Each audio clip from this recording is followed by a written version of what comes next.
Peter Rosenberg is somebody that I respect within New York City radio because he's always supporting underground artists. He's always supporting indie artists, period, all over the country. And that's very, very needed. And that's more than we can say that goes on in Power 105.1.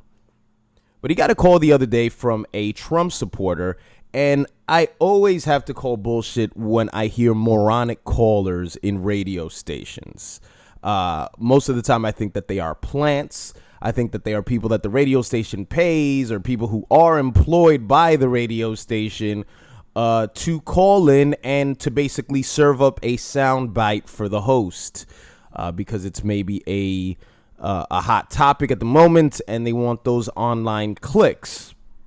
So he gets a call from this Trump supporter, and the reason why I think it's a plant is because Rosenberg asks him, why are you voting for Trump? And the Trump supporter goes, because he wants to make America great again. You know, it's just stuff like this that just makes my soul cringe within. Rosenberg obviously then says, that's not a reason to vote for somebody, that's a slogan. It's like saying, why do you like Nike? Just do it, right? The phone call takes another turn, an ugly turn, at least for me, when the caller says that all these politicians are criminals anyway, they should all be in prison. And Rosenberg's reaction to this is what I want you to see. Makes Trump the better. I don't understand. You didn't give me a reason. The Justice Department is corrupt. The Obama administration is corrupt. They all belong in jail, Rosenberg. No, Shawnee, shut the fuck up, everyone. Listen to me. What are you talking about? What are you talking about? Every politician of all time, then, what, you think that the Bush administration was different? You think the Reagan administration was different? What are you talking about?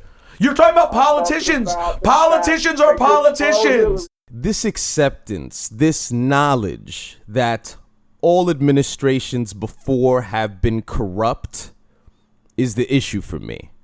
And it's not so much that we acknowledge that the candidates of before have been corrupt and that we're voting for these future candidates anyway. It's about the fact that we so passionately will defend these people who essentially suppress us and who hold all the power, and we give ourselves the delusion that by voting for them, we are the ones that hold all the power. Now, I'm not saying that voting doesn't count or that it doesn't matter. I'm saying sort of the attachment and that psychological thought that we give towards voting, where if in 2 years Hillary Clinton implements yet another fucking law that further imprisons more black and brown people in this country, and you then feel that you are responsible for it because you voted for her.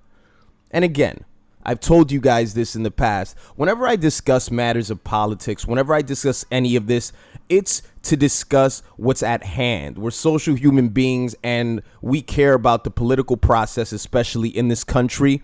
I'm not always going to stand in a presiding sort of mode where I say this is divide and conquer tactics. This is what they always want us to talk about. They always want us to talk about status. They always want us to talk about political views, gender, and all that. That's obvious, okay?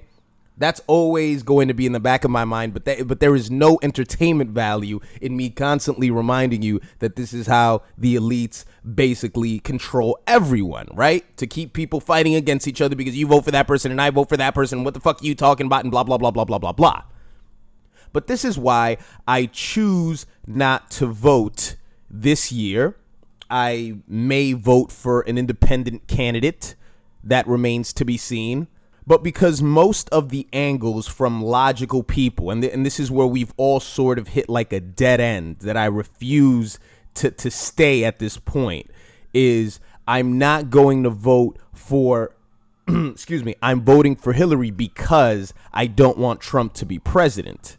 And I would think that that's probably Rosenberg's stance because he openly admits that, oh, I'm accepting that all politicians are corrupt and this is what they do. They're politicians, bro. They're politicians. So you're accepting that she is a piece of shit, but you're voting for her anyway. because you believe that Trump is a racist, or you believe that that Trump is a misogynist and he's a xenophobe and he's going to burn this country to the ground. This is what the election season does. The election season forces us to look at each other in a critical space and evaluate each other based on decisions that we think weigh heavily on us when they really, really don't. Because whatever will be carried out will be carried out. You can make you can make an argument and say that at a domestic level, do certain things change because a particular person is president? Could I necessarily say that if Mitt Romney was nominated for the presidency a few years back, would gays have gotten as much passed as they did? I can't argue with you there. But on a world scale, on a large level, I think everything that gets carried out, and I guess that would be the most important thing to them. Fucking trading and dealing with other countries and fucking policing other places and taking their resources. That's where the U.S. really makes their dollars. So that's what really matters to them. I refuse to be the person who gets upset and heated because someone tells me that they are voting for another person. Whether it be by a slogan, whether it be because they think that they're all criminals. I'm not going to defend any politician. That's something that I refuse to do, and I'm pretty disappointed that Peter Rosenberg doesn't do the same. You know, you get sort of painted into this corner, especially now by Trump supporters, because they're so extreme, and Trump is so extreme that it makes Hillary look like an angel. So it forces you to get into ridiculous conversations and discussions. What do you guys think about this clip? What do you think about the election in general? Of course, I will be discussing this a few other times before Super Tuesday, but please let me know what you think in the comment section below. And also follow me on Snapchat. It's my YouTube 2.0, and I will see you guys next time.